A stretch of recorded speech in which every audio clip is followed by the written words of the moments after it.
क्या आपने कभी गौर किया है कि शनिवार के दिन बहुत से लोग काले कुत्ते को रोटी खिलाते हैं? आखिर काले कुत्ते को ही रोटी क्यों खिलाई जाती है? क्या इसका संबंध शनिदेव से है? और क्या शनिवार के दिन काले कुत्ते को भोजन कराने से जीवन की परेशानियां दूर हो सकती हैं? इन सभी सवालों के पीछे एक सुंदर धार्मिक मान्यता जुड़ी है। आज की इस कथा में हम जानेंगे कि काले कुत्ते को रोटी खिलाने की परंपरा कहां से आई, शनिदेव से इसका क्या संबंध माना जाता है और शनिवार के दिन ऐसा करने के पीछे हमारे धर्म में क्या भाव बताया गया है। इसलिए इस कथा को अंत तक जरूर सुनिए। प्राचीन समय की बात है, एक नगर में एक बहुत ही गरीब व्यक्ति रहता था। वह बहुत मेहनती था, लेकिन उसके जीवन में एक के बाद एक परेशानी आती रहती थी। कभी उसके घर में अन्न की कमी हो जाती, कभी काम छूट जाता और कभी अचानक कोई ऐसी परेशानी सामने आ जाती जिसके कारण उसकी थोड़ी सी जमा पूंजी भी खर्च हो जाती। वह व्यक्ति भगवान का बहुत बड़ा भक्त था। वह रोज सुबह उठकर भगवान का नाम लेता और अपनी सामर्थ्य के अनुसार पूजा करता, लेकिन परेशानियां कम होने का नाम ही नहीं ले रही थी।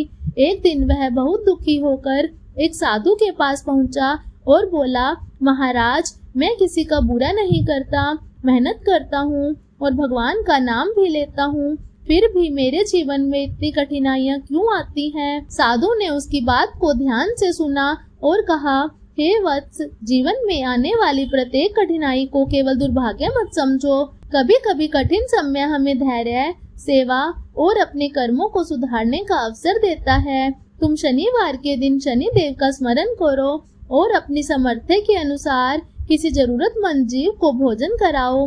उस व्यक्ति ने पूछा, महाराज, मैं तो स्वयं गरीब हूँ, मैं किसी की सहायता कैसे कर सकता हूँ? साधु मुस्कुराए और बोले, सेवा के लिए धन से अधिक आवश्यक भावना होती है। यदि तुम्हारे पास एक रोटी है और तुम उसका थोड़ा हिस्सा भी किसी भूखे जीव को खिला दोगे तो भी वह सेवा है। साधु ने उसे शनिवार के दिन किसी भूखे काले कुत्ते को भोजन कराने की सलाह दी। उस व्यक्ति ने साधु की बात को श्रद्धा से स्वीकार कर लिया। अगले शनिवार उसने अपने घर में जितना भोजन बना था उसमें से एक रोटी अलग रख ली। उसके पास देने के लिए कुछ और नहीं था। वह रोटी लेकर घर के बाहर निकला। कुछ दूर जाने पर उसे एक काला कुत्ता दिखाई दिया। कुत्ता बहुत ही भूखा था और बड़ी आशा से उसकी ओर देख रहा था।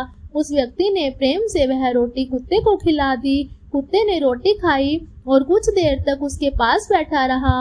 उस व्यक्ति के मन में एक अलग ही शांति का अनुभव हुआ। उसे लगा जैसे उसने किसी भूखे प्राणी की सहायता करके बहुत ही बड़ा काम किया हो। इसके बाद उसने यह कार्य प्रत्येक शनिवार को करना शुरू कर दिया। धीरे धीरे उसके जीवन में परिस्थितियां बदलने लगी। उसे काम मिलने लगा, उसकी आर्थिक स्थिति पहले से बेहतर होने लगी और उसके घर में सुख शांति बढ़ने लगी। वह समझ गया कि केवल किसी चमत्कार की प्रतीक्षा करना ही भक्ति नहीं है। किसी भूखे जीव को भोजन देना, जरूरतमंद की सहायता करना और अच्छे कर्म करना भी भगवान की भक्ति का ही रूप है। यहीं से जुड़ी एक प्रचलित धार्मिक मान्यता के अनुसार शनिवार के दिन काले कुत्ते को भोजन कराने को शनिदेव की उपासना से जोड़ा जाता है। कई भक्त मानते हैं कि काले कुत्ते को रोटी खिलाने से शनिदेव प्रसन्न होते हैं और जीवन में आने वाली बाधाएं कम होती हैं। हालांकि इसे एक धार्मिक लोक मान्यता के रूप में समझना चाहिए। इसका फल हर व्यक्ति के लिए निश्चित होने का दावा नहीं किया जा सकता। कुत्ते को हमारे धार्मिक साहित्य और लोक परंपराओं में कई जगह विशेष स्थान मिला है। कुछ परंपराओं में कुत्ते को भैरव भगवान से भी जोड़ा जाता है। इसलिए कुत्ते को भोजन कराना केवल शनि देव की कृपा पाने का उपाय मानना ही नहीं, बल्कि एक जीव के प्रति दया और सेवा के रूप में भी देखा जाता है। अब सवाल आता है कि काले कुत्ते को ही रोटी क्यों खिलाई जाती है?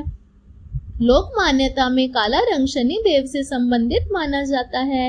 इसी कारण शनिवार के दिन काले कुत्ते को भोजन कराने की परंपरा कई परिवारों में चली आ रही है। कुछ लोग रोटी पर थोड़ा सरसों का तेल लगाकर भी कुत्ते को खिलाते हैं, लेकिन यहाँ भी सबसे महत्वपूर्ण चीज वस्तु नहीं बल्कि भावना और सेवा है। यदि आपके घर में रोटी बनती है तो आप अपनी इच्छा और सुविधा के अनुसार एक रोटी किसी भूखे कुत्ते को दे सकते हैं।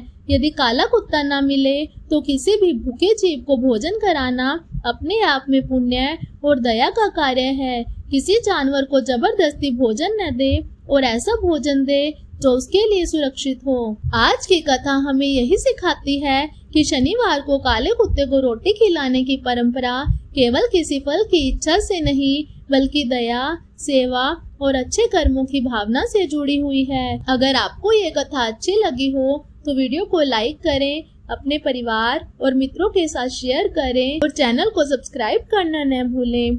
जय हो शनिदेव महाराज की।